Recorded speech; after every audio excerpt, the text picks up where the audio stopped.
10वीं क्लास का है, प्रश्नावली 3.5 का टॉपिक बहुपद है अपने पास। 2 सवाल इसके हो गए थे। तीसरा सवाल देखो इसका, ये देखा 2 क्रमागत विषम धनात्मक पूर्णांक ज्ञात करो जिनके वर्गों का योग 290 हो। तो देखो इसका हल देखते हैं अपने। 2 क्रमागत विषम धनात्मक पूर्णांक बोले, क्रमागत का मतलब जैसे 3 आ गया, 3 के बाद में 5 आ गया, 5 आ गया, उसके बाद में 7 आ गया। ये क्रम से 2 क्रमागत है, विषम पूर्णांक धनात्मक भी होने चाहिए। 3 के बाद 5, 5 के बाद 7, 7 के बाद में 9, इस हिसाब से विषम धनात्मक पूर्णांक होने चाहिए। उनके वर्गों का योग कितना हो, 290 हो, ये बोल रहा है अपने को। तो देखो सबसे पहले अपने माना पहला धनात्मक पूर्णांक, पहला धनात्मक पूर्णांक वो मान लिया n है। अब देखो आगे वाला क्या होगा, n+2, n और n+2। देखो यहाँ पे आपने रखा, मान लो 3 रखा, तो यहाँ पे 3 और 2 5, ये 3 और 2 5 आ गया ना, भी मैंने बताया था। यहाँ पे 5 रखा, n का मान 5 रखा, तो यहाँ 7 आ गया, तो क्रमागत हो गए। यहाँ पे 7 रखा तो यहाँ पे 9 आ गया, यहाँ पे 9 रखा तो यहाँ पे 11 आ गया। तो क्रमागत 3 5 5 7 7 9 9 11 क्रमागत है। तो ये क्रमागत का मतलब होता है एक के बाद दूसरा विषम धनात्मक पूर्णांक। यहाँ पे 4 नहीं आएगा क्योंकि वो सम हो गया, इसने विषम बोला था। तो 3 के बाद 5 तो विषम अपने मानेंगे, पहला n मान लिया, दूसरा क्या हो जाएगा n+2। तो दूसरा धनात्मक पूर्णांक n+2।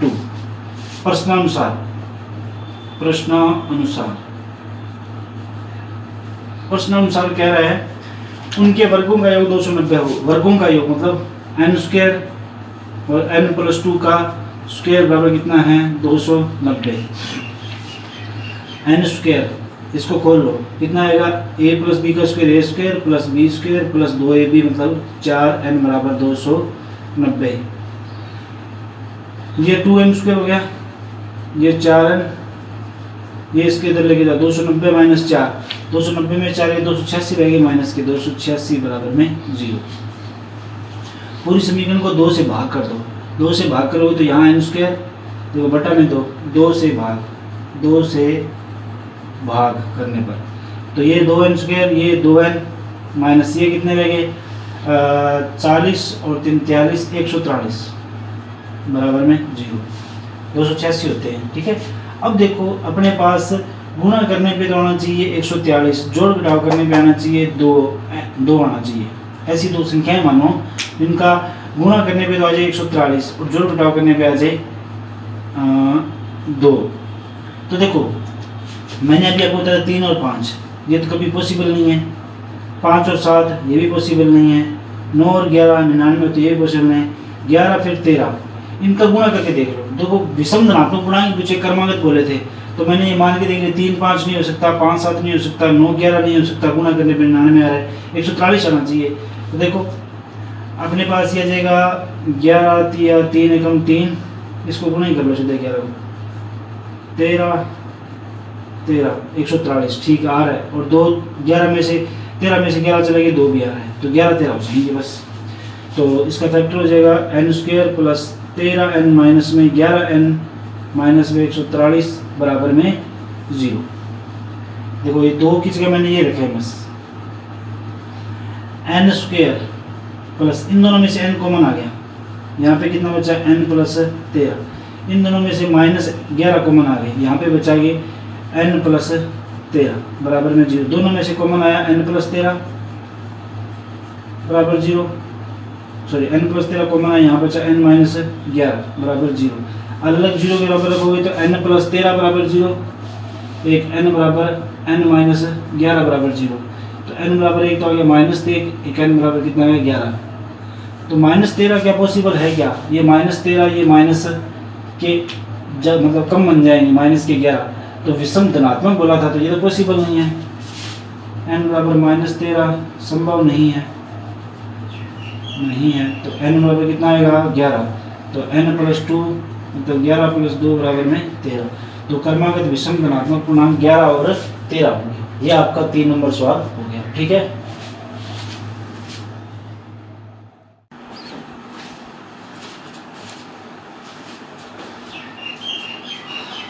3.5 का चौथा सवाल है, 3.4 है ये।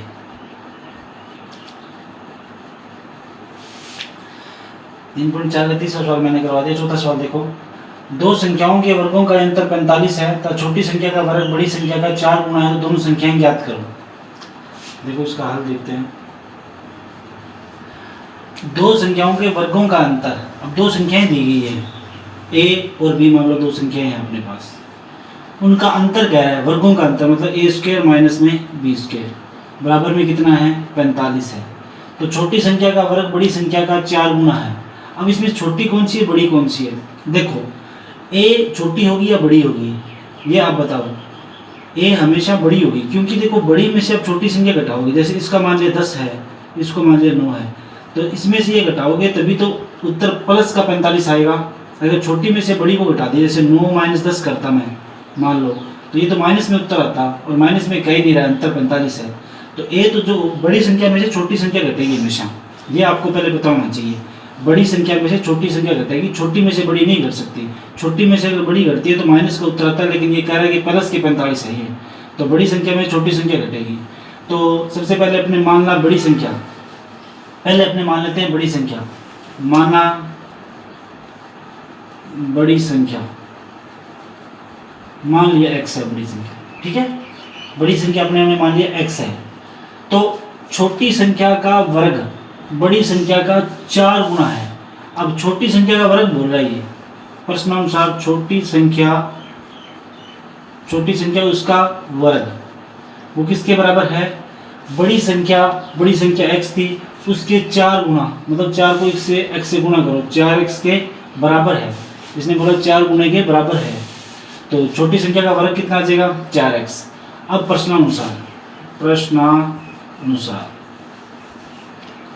प्रश्नानुसार बोलोगे तो बड़ी संख्या में छोटी संख्या घटेगी। बड़ी संख्या क्या थी x, उसका वर्ग किया माइनस छोटी संख्या उसका वर्ग, छोटी संख्या का वर्ग अपने को दे रखा है। छोटी संख्या का वर्ग कितना है, मान लो छोटी संख्या का वर्ग अपने को दे रखा है, और बराबर अंतर कितने का है 45 का। मतलब प्रश्नानुसार छोटी संख्याओं का वर्गों का अंतर बड़ी संख्या माइनस छोटी संख्या का वर्ग 45 है प्रश्नानुसार। एक्स स्क्वायर माइनस छोटी संख्या का मान कितना है 4x, तो 4x उसका स्क्वायर ये ध्यान रखना है 4x, कहीं पे इसकी स्क्वायर मत कर देना 16x स्क्वायर, सिर्फ 4x बराबर में कितना आ गया 45। इसको उठा के इधर ले आओ, x square minus 4x minus 45 बराबर में कितना आ जाएगा 0।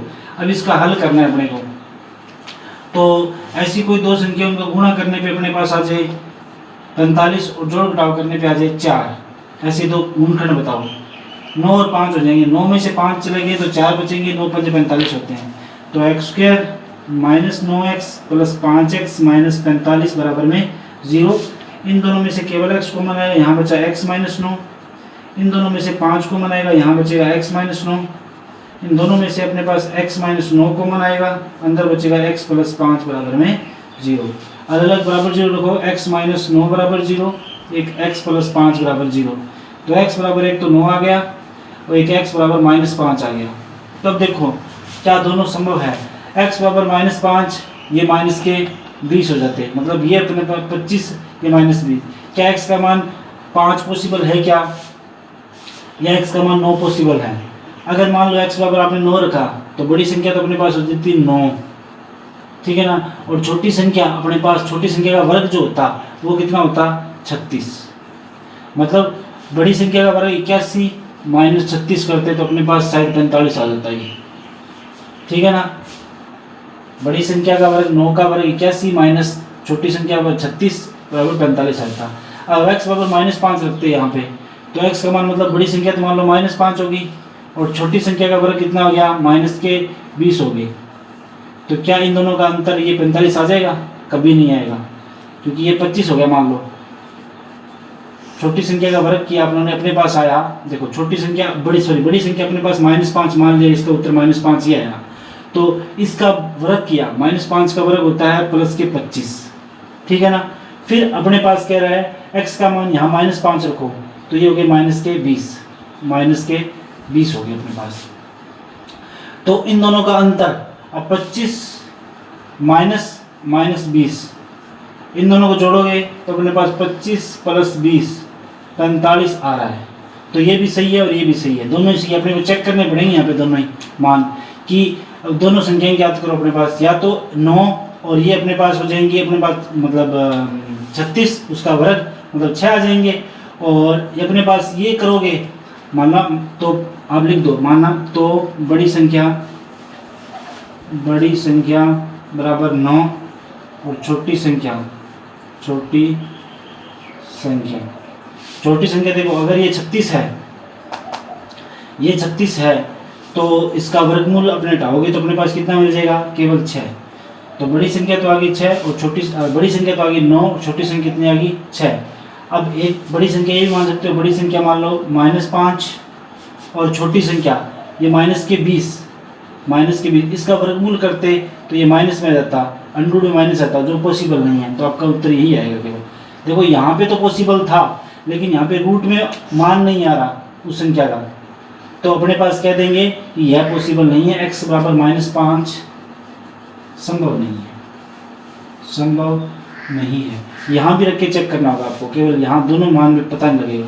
ठीक है, तो अपने पास बड़ी संख्या आ गई 9 और छोटी संख्या कितनी है 6 है, x का मान -5 जो इसमें संभव नहीं है। ये आपका सवाल है।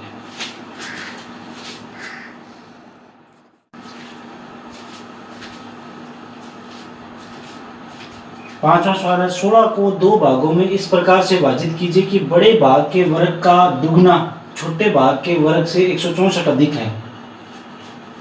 देखो 16 के अपने को 2 टुकड़े करने हैं, ठीक है ना। जैसे अपनों ने मान लिया ये 7 है और ये 8 है, ठीक है ना। तो 16 के 2 भागों में इस प्रकार से विभाजित किए बड़े भाग के वर्ग का दोगुना। बड़ा भाग, अब इसमें 7 8 एक बार मत मानो, आप सीधा x के रूप में मान लो बड़ा भाग ये x मान लिया, तो छोटा भाग जो बचेगा 16 में से वही आएगा। तो 16 माइनस x या x माइनस 16 आएगा, 16 माइनस x ही आएगा, क्योंकि देखो 16 संख्या थी, 16 के 2 भाग करने अपने पास, एक भाग x मान लिया बड़ा भाग, तो छोटा भाग क्या बचेगा 16 में से x चले जाएंगे, मतलब 8 मान लेते हो तो 16 में से 8 गया, 7 ही बचता है यहाँ पे। इस प्रकार से बड़ा भाग मान लिया x तो छोटा भाग 16 माइनस x। तो बड़े भाग के वर्ग का दोगुना, बड़े भाग x है उसका वर्ग किया और उसका दोगुना किया। छोटे भाग के वर्ग मतलब छोटा भाग का वर्ग मतलब 16 माइनस x का वर्ग किया, उससे 164 अधिक है, वर्ग कर दिया और उससे 64 अधिक है, दोनों बराबर आ जाएंगे, यहाँ से x का मान आ जाएगा। ठीक है, तो देखो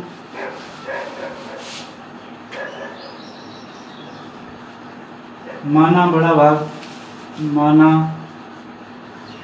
भाग बराबर x, तो छोटा भाग जो बचेगा 16 में से वही छोटा भाग होगा, 16 माइनस x। अब प्रश्नानुसार कह रहा है कि बड़े भाग के वर्ग का दोगुना, बड़ा भाग उसका वर्ग और उसका दोगुना किसके बराबर है, छोटे भाग के वर्ग, छोटा भाग है 16 माइनस x उसका वर्ग से 164 अधिक है। अधिक का मतलब ये अधिक है 164, मतलब 2x स्क्वायर जो है वो इससे 164 छोटे भाग के वर्ग से 164 अधिक है, तो बराबर लगा दिया।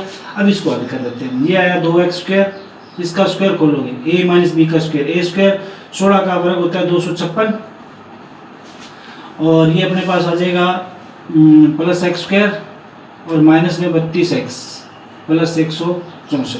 इस पूरे को उठा के इधर ले आओ, ये इधर लेके आओगे तो 2x square minus 256 minus x square plus 32x minus 164 बराबर में 0। अब देखो ये x स्क्वायर केवल x स्क्वायर बचेगा और प्लस का 32x, ये 256 और 164 दोनों माइनस के जो कि कितने हो जाएंगे 200 और 300 और 200 300 400 420 बराबर में 0। अब देखो इन दोनों को जोड़ लिया 420 हो गए, ये 32x हो गया, ये x स्क्वायर हो गया। अब अपने को x से गुणनखंड करना है, ऐसी दो संख्या जिनका गुणा करने पे तो 420 आ जाए और जोड़ घटाव करने पे 32 आ जाए। तो देखो 42 और 10 हो जाएंगे, 42 में से 10 घटाओगे तो 32 बच जाएंगे, 42 को 10 से गुणा करोगे तो 420 आ जाएंगे माइनस के।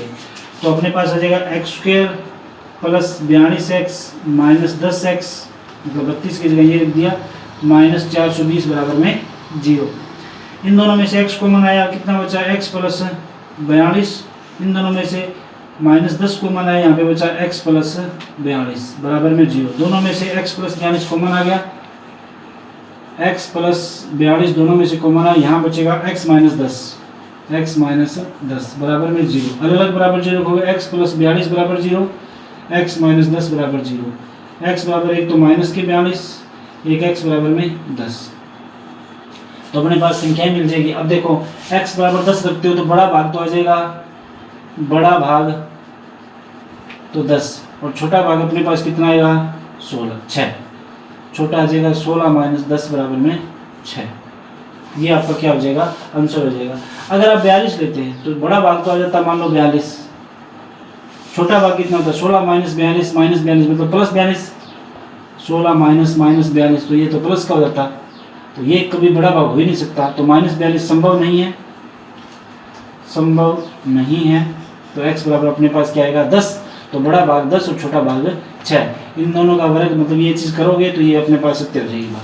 ठीक है, ये अपना सवाल हो गया 5वां। 3.4 यहाँ पे कंप्लीट होती है।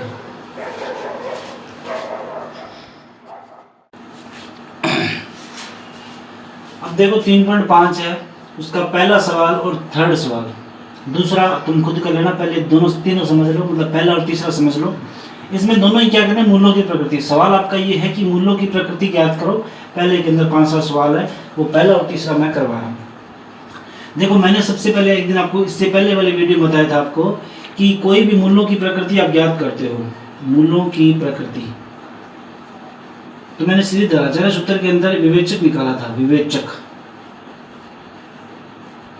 विवेचक मूल्यों की प्रकृति ज्ञात करने के लिए विवेचक b बराबर था b² माइनस 4ac। श्रीधराचार्य सूत्र था -b plus minus b² minus 4ac बटा में कितना था 2a। अब देखो यहाँ पे आपको चीज़ मैंने बताई थी कि b² माइनस 4ac यदि अंदर वाला b² माइनस 4ac ये अंदर वाला विवेचक जो है इसका मान यदि 0 आ जाता है, इसका मान 0 आ गया मतलब ये पूरा 0 हो गया, तो अपने पास आएगा -b बटा 2a।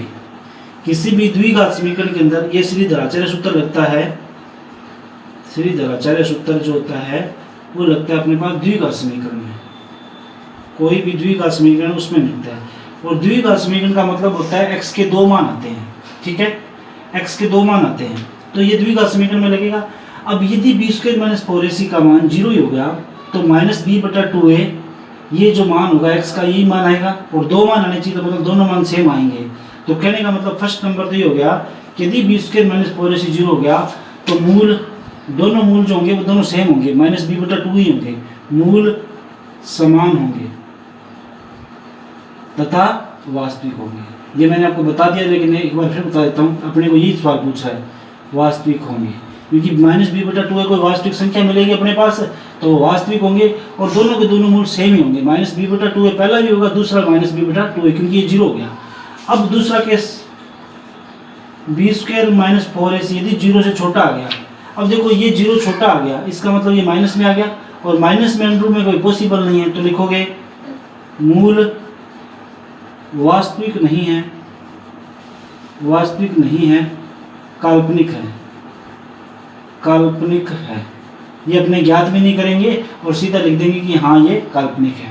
समझ में आएगा? अगर इसका मान 0 छोटा आ गया तो माइनस के अंदर आ गया, रूट के अंदर माइनस के अंदर ऐसे लिखते हो, ये कभी संभव नहीं होता, ये मतलब कॉम्प्लेक्स नंबर बनते हैं, 11वीं क्लास में पढ़ेंगे इसको। 3 नंबर देखो, थर्ड नंबर कैसे b² माइनस 4ac 0 से बड़ा आ गया।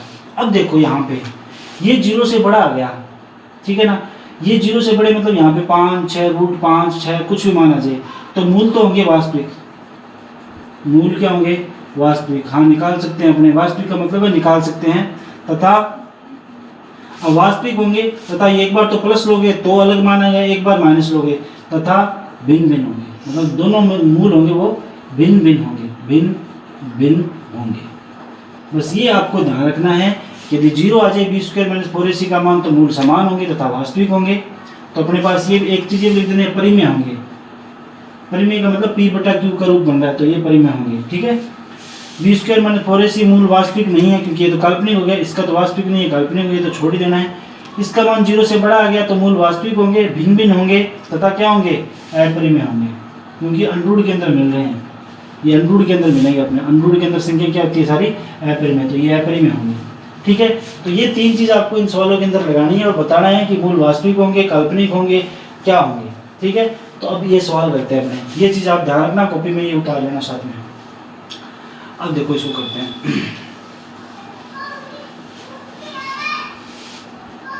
पहला सवाल है, तुलना करेंगे अपने इसकी ax² मतलब द्विघात समीकरण ax² + bx + c बराबर 0। ये होती है द्विघात समीकरण। द्विघात समीकरण यहां से a बराबर कितना आएगा 2, b बराबर कितना आएगा -3, सॉरी यहाँ पे 3x और c बराबर कितना आएगा 5। तो विवेचक d बराबर b² - 4ac। b का मान कितना 3 का स्क्वायर 9 -4 गुणा a का मान 2 c का मान कितना है 5। तो 9 माइनस ये हो गए 4 दूनी 8 8 5 40, तो कितना है -36। तो b² - 4ac 0 से छोटा आ रहा है। b² - 4ac 0 से छोटा आ रहा है, तो मूल क्या होंगे? मूल काल्पनिक होंगे। काल्पनिक होंगे, वास्तविक नहीं होंगे। वास्तविक नहीं होंगे। ठीक है, ये अपने पास चीज आ गई। दूसरा सवाल, तीसरा मतलब इसका है, तो a का मान यहाँ पे 2 आ जाएगा, b का मान 1 आ जाएगा, c का मान -। तुलना करनी है इससे, तो b² - 4ac विवेचक निकालोगे। विवेचक d बराबर b का मान 1 -4 गुणा a का मान 2, c का मान -1। तो 1 ये माइनस हो जाएगा +8, कितना आया 9। तो b² - 4ac का मान 0 से बड़ा आ रहा है, तो मूल क्या होंगे? मूल वास्तविक भी होंगे, वास्तविक होंगे, भिन्न भिन्न होंगे, भिन्न भिन्न होंगे और अपरिमेय होंगे, क्योंकि रूट के अंदर आएंगे। b² - 4 0 से बड़ा है, अपरिमेय होंगे। तो ये आपके सवाल हो जाएगा, इस हिसाब से अपने को सवाल करने हैं। ठीक है,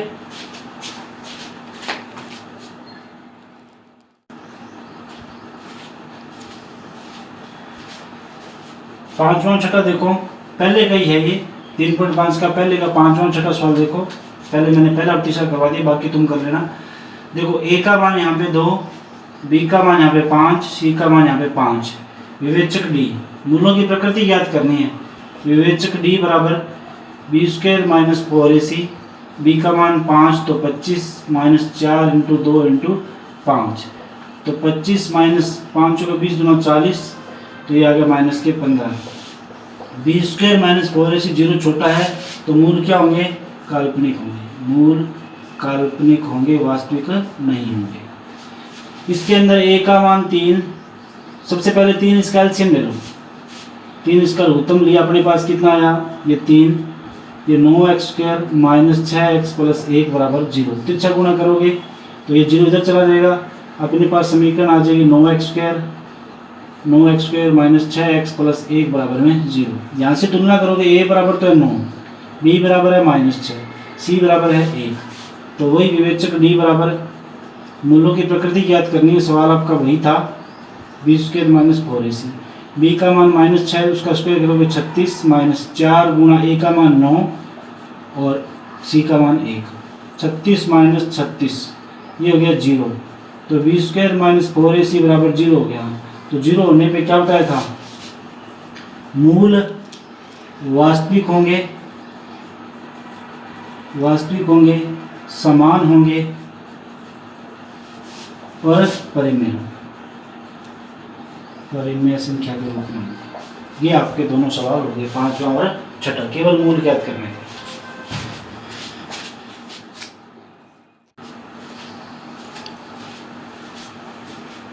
दूसरा सवाल है, द्विघात समीकरण में k का मान ज्ञात करो जबकि मूल वास्तविक तथा बराबर है।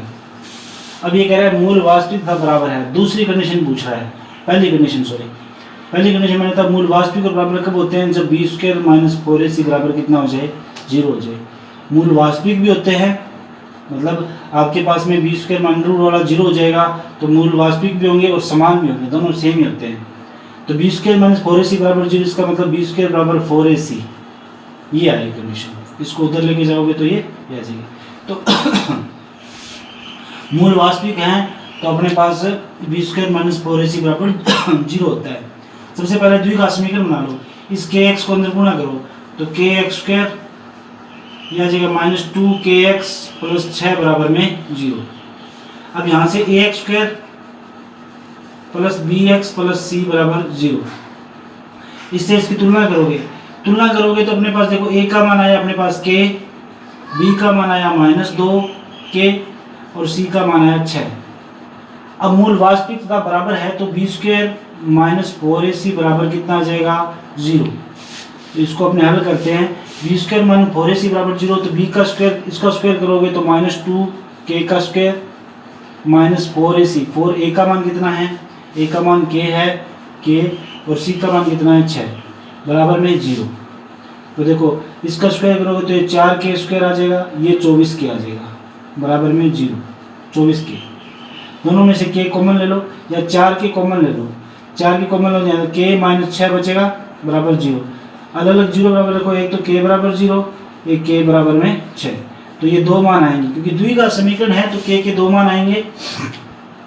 k के दोनों मानों के लिए वैसे तो x के दो मान होते हैं, यहाँ पे कोई जरूरी नहीं है एक ही या दो आए, लेकिन यहाँ पे दो मान आ रहे हैं, k बराबर 0 आ गया, एक तो यहाँ पे 0 के बराबर है, एक तो इसके बराबर 0, एक इसके बराबर 0, तो k का मान है तो 0 रख दो और 6 रख दो, तो 20 स्क्वायर माइनस 4ac कितना आ जाएगा 0 आएगा। तो ये अपने पास क्या हो गया पहला सवाल। अब दूसरा सवाल देखो, इसको मिटाऊंगा।